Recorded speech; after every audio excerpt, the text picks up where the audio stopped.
Well, hi, everybody. It's great to be here, as always. And I thought that I'd do something entirely different, okay? We'll be talking about, or I'll be talking about Juan Morel Campos and essentially the Ponce Firehouse Band in Ponce, Puerto Rico. I figure this is the East Coast Band Conference, and this is about as far East Coast as you could get in territories or states or Commonwealth, whatever you want to call Puerto Rico, being a part of the United States. And so we're in the Atlantic time zone, which is one over, and about 1,000 miles southeast of Miami, Florida. So that's where we're located. And so my topic is Juan Morel Campos, and let me give you a little bit of background information first, and then we'll go on ahead and take a look at his life and the band that he started, as well as other things here. So, anyhow, more than half a century ago, H. Wiley Hitchcock identified two broad categories in American music that can be applied to music of most other developed nations: cultivated and vernacular. Anybody remember that from American? Yeah, okay. Cultivated and vernacular. And he wrote, he said, I mean by the term cultivated tradition, a body of music that Americans had to cultivate consciously, musically faintly exotic, to be approached with some effort, and to be appreciated for its edification, its moral, spiritual, or aesthetic values. By the vernacular tradition, I mean a body of music more plebeian, native, not approached self-consciously, but simply grown into as one grows into one's vernacular tongue. Wow, okay. When most people think of Puerto Rican music, they think of two vernacular entities: bomba, which started out as a call and response by the African slaves on the Spanish sugar plantations, and plena, a fast dance form essentially developed in urban centers following the abolition of slavery on the island in 1873. A third vernacular form would be salsa, which essentially stems from the addition of Arawak Indian and Caribbean influences during the 20th century. Often ignored is Puerto Rico's cultivated music tradition, which, although very sketchy before the 19th century, appears to have established itself quickly and partially through the encouragement of Spain's Fernando VII. Quote, the Royal Decree of Graces of 1815 encouraged immigration of white Catholics. As a result, the demographics of Puerto Rico changed as hundreds of French, mostly white islanders from Haiti, Louisiana, Guadeloupe, and Martinique, Italians and Irish arrived on the island with their slaves. Many African slaves were also smuggled in. In the middle of the century, a new wave of immigrants arrived from Corsica, Mallorca, and Catalonia. A flood of immigrants that followed, coupled with members of the Spanish-speaking ruling class that was already there, gave rise to the cultivated musical tradition that flourished in Puerto Rico from the middle of the 19th century onwards. Our man of the hour, Juan Nepomuceno, what a middle name, Nepomuceno Morel Campos, 1857 to 1896. The son of two immigrants himself, was the most famous native-born Puerto Rican composer during the island's Spanish colonial rule, which was from 1493 to 1898. He was born in Ponce, Puerto Rico's second largest city, located on the south coast. His parents were Manuel Morel Araujo from the Dominican Republic and Juana de Dios Campos Collazo from Venezuela. By that time, Ponce had become the center of cultural activity on the island, a claim that held true for the remainder of the century. Now, if we look at Puerto Rico, this is a 19th century map, 1886. San Juan's up here, okay? Ponce is here. okay? So we're talking about the northern and the southern, okay? And it's remarkable that this was a center of cultural activity and not here at that time, okay? So, though he would flourish among the cultural elite during his adulthood, Morel Campos was not from a wealthy family. His granddaughter, Altagracia Morel, commented in a 2009 El Nuevo Dia interview. She said, although he was from a poor family, he ended up being more renowned than those that studied abroad. His talent was too great. Morel Campos' early music education took place entirely in Puerto Rico, largely in Ponce. Starting at age 8, he studied music with Francisco Borja Gomez and later euphonium and solfege, with Vincent Juan, as well as harmony, flute, and piano under the guidance of Antonio Egipciato. What a name, Egipcioco. And if you can pronounce that better than me, please do so. He also studied piano under composer and pianist Gonzalo de Nunez.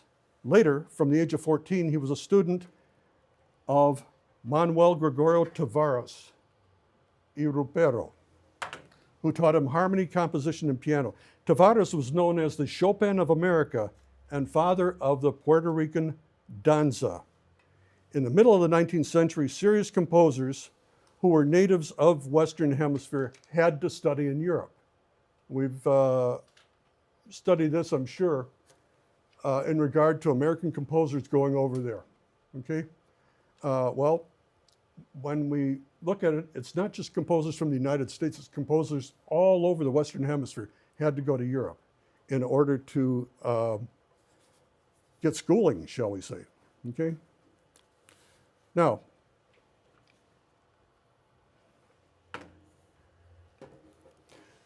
Tavares was essentially the founder of the form, the danza, and Maynard comments, when Puerto Ricans think of danza, D-A-N-Z-A, they remember an elegant dance from days gone by, ladies with fans and ballroom gowns, men in white tie and tails. In those golden days, the orchestra would begin by leading dancers in a paseo, an elegant walk around the ballroom, giving the gentlemen the opportunity to show off their ladies' grace and beauty. This romantic introduction ended with a salute by the gentleman and a curtsy from the lady. Then the orchestra would strike up and the couples would dance freely around the ballroom to the rhythm of the music. In those days, every lady and gentleman learned the language of the fan, a secret code that allowed them to attract the attention of the lady or gentleman of their dreams. Form of the danza is sectional. We have at the beginning, and I don't know if you can see this too well, for about 8 measures a paseo, and this will be where the gentleman will meet the ladies, okay? This is often repeated. Then there's an A section where they'll actually start the dance.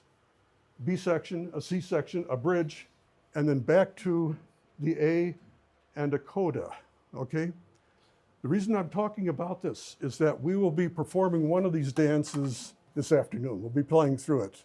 One called Impromptu, which is written by Luis Miranda, not by Juan Morel Campos. But anyhow, I picked this piece just because of the euphonium solo for Josh here, so that we've had it. So I was gunning for this.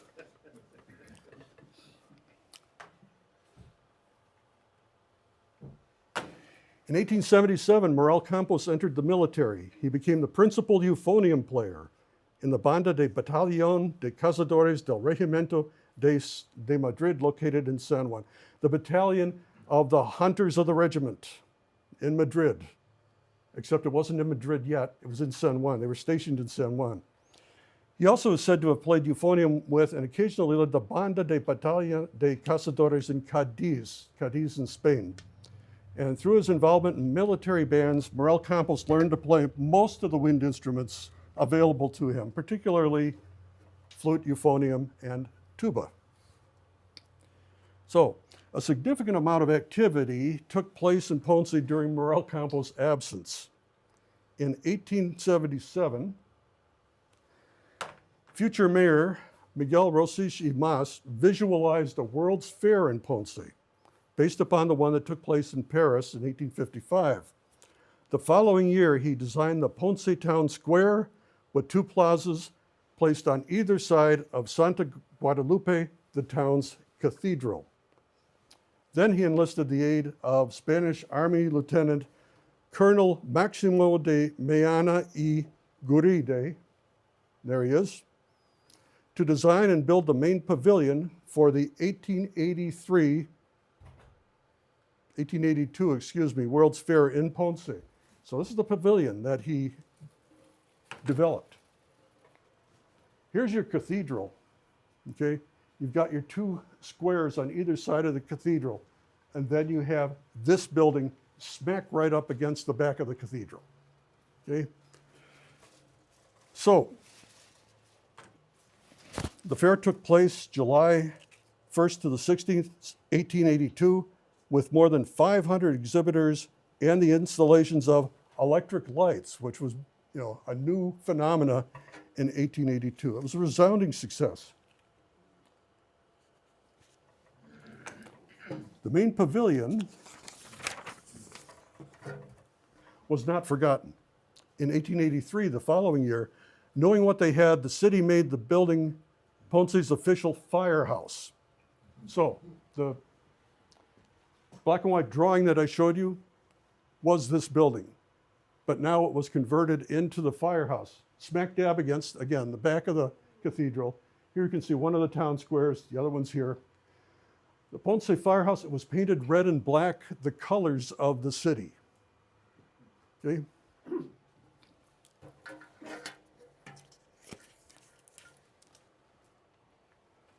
Shortly after returning to Puerto Rico in 1882, Morel Campos began composing in earnest. He was very prolific. He composed between 500 and 700 works. Many of these were for piano, although he transcribed many of them for various ensembles. Some 283 of these were danzas.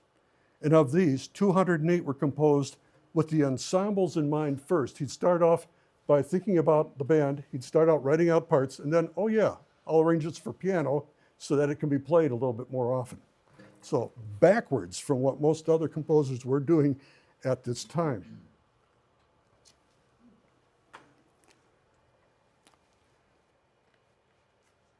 While the title of his most famous danza, Felices Dias, which means happy days, elicits pleasant thoughts, the names of many others trigger just the opposite. Maldito amor, forbidden love, tormento, torment, no me toques, don't touch me, ten piedad, have pity, and vano empeño, trying in vain, among others. Some have suggested that such titles may have indicated that Morel Campos had bad luck with women. But the truth is that by the time he died, he was a happily married man with 5 children. An article that appeared in El Nuevo Dia indicates that it may have been something else, though. Quote, although his family remembers his joyful and kind-hearted character and how he taught all his children how to play piano, his biographers point out that Morel Campos' deep underlying sadness, speculating that it may have been due to his amorous disappointments or having suffered a certain degree of racial discrimination. He was a light-skinned mulatto. He was not 100% white.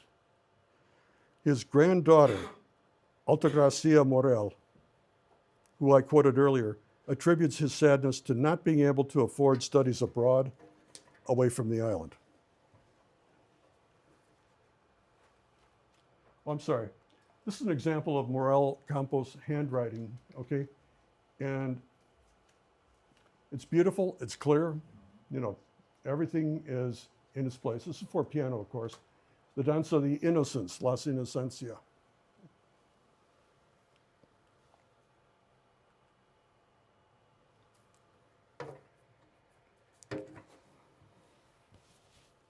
Although he's remembered today chiefly for having developed Puerto Rico, the danza, to its highest level, Morel Campos also composed a significant amount of other types of music, including about 137 religious pieces. He was church organist in the cathedral there, okay? And about 129 miscellaneous compositions.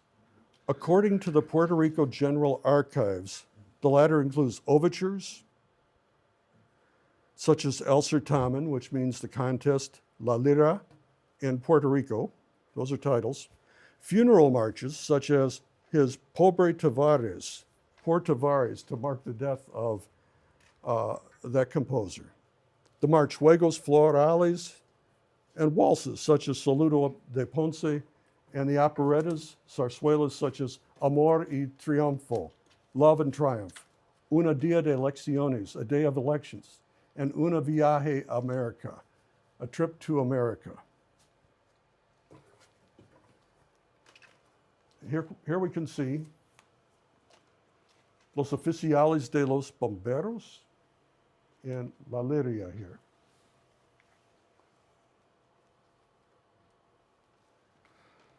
Morel Campos founded two musical ensembles, the Orquestra La Liria Ponceña, later known as the Ponce Municipal Orchestra, and the Ponce Symphony Orchestra, that played at the Teatro La Perla during the Zarzuela season, so that's one, and it toured throughout Puerto Rico. And here's La Liria Ponceña. This is Morel Campos here on flute, okay?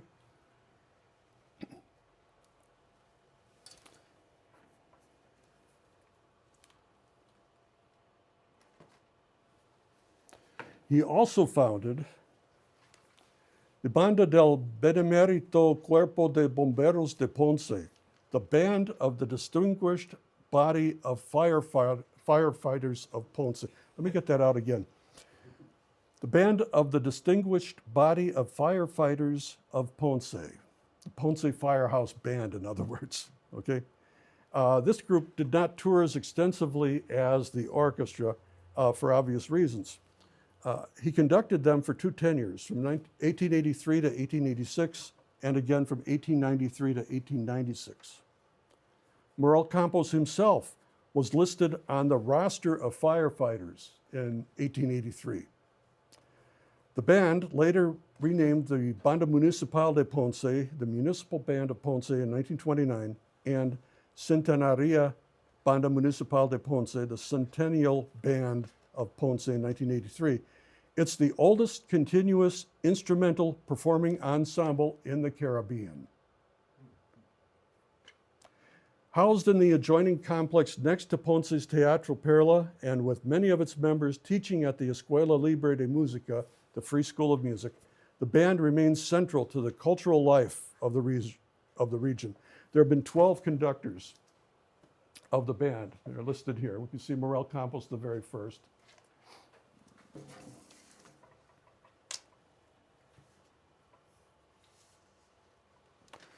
Always an entrepreneur, Morel Campos was very much at the forefront of music in Ponce.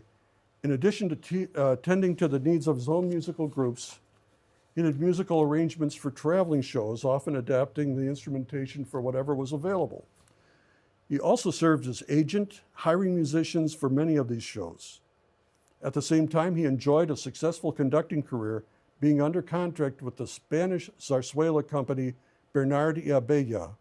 He went on tour with them to South America as their musical director. So he got around, okay? And this is the Teatro La Perla in Ponce. This would have been during his time, the way this theater looked during his time. Morel Campos's end came far too soon, albeit in romantic fashion. On April 26, 1896, while conducting his own zarzuela, El Reloj de Lucerne, the Clock of Lucerne, he suffered a severe stroke, collapsing onto his musical stand. He was taken home in a severely weakened condition and died there at 9 o'clock on May 12th.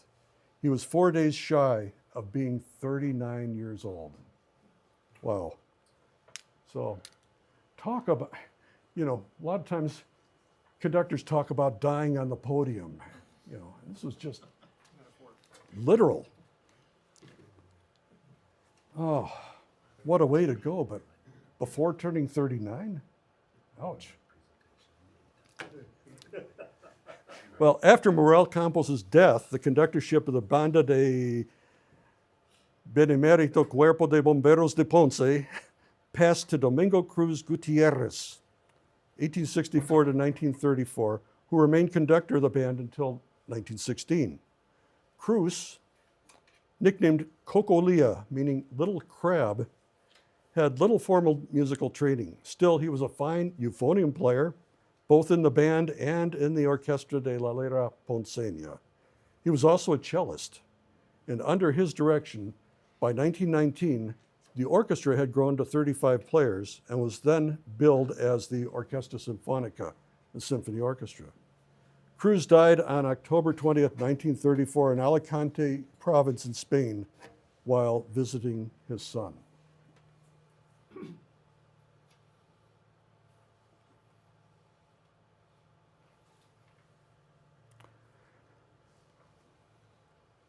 Yeah, here we go.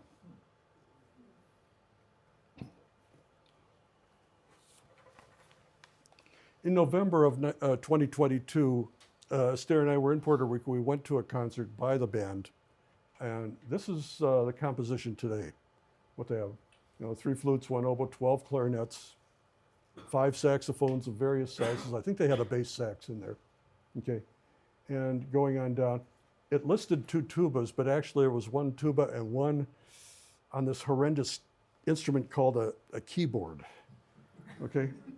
And so that's what they had at that point in time. This is the inside of the Ponce Firehouse. Today, it's a museum. And you can see, of course, the fire engine. What's remarkable is just the ironwork in here. We've got, a hat, we've got a couple of horns and everything else. This is an advertisement for one of their concerts, playing right in front of the firehouse, of course. This is a concert that Esther and I went to at night. And you can see, Parque de Bombas, the firehouse, 1883, and the band out in front of the firehouse. Really, this is a treasure that Puerto Rico has. Puerto Rico has 2 great instrumental organizations. One is the Puerto Rico Symphony up in San Juan, and the other is this band.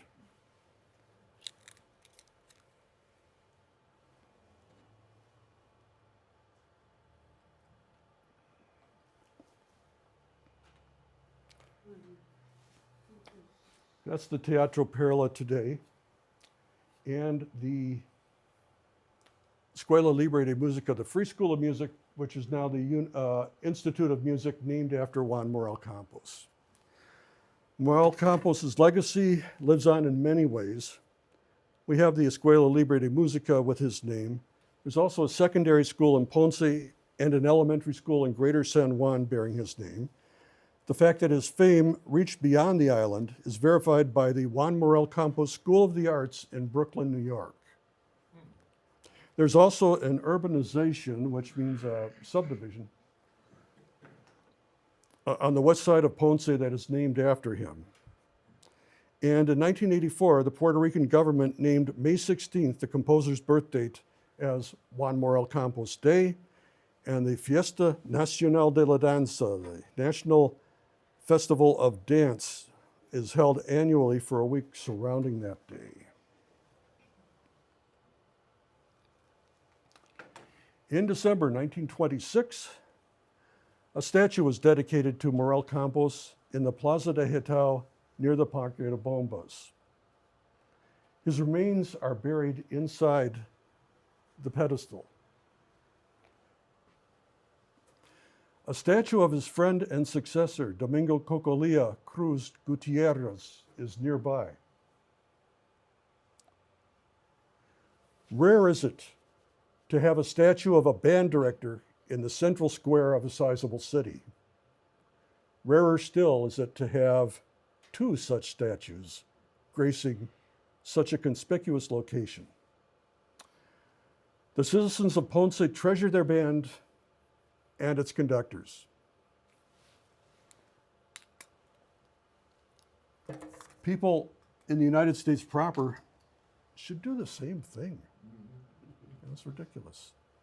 So anyhow, that's just an introduction of what there was and the type of music and everything else. And as I said, we will hear us playing a danza, different one called Impromptu, which Josh already knows, and has a fabulous baritone solo in it and everything else. And it was from a different composer from World War I. So a little bit more about that as we get into it, but that's it. So there we are. That's what we got. John, I have a question. In his early life, did he ever come across Louis Moreau Gottschalk? I don't know. They were contemporaries, and Gottschalk wrote a fantasy, I remember, on Puerto Rico called Puerto Rico, Porto.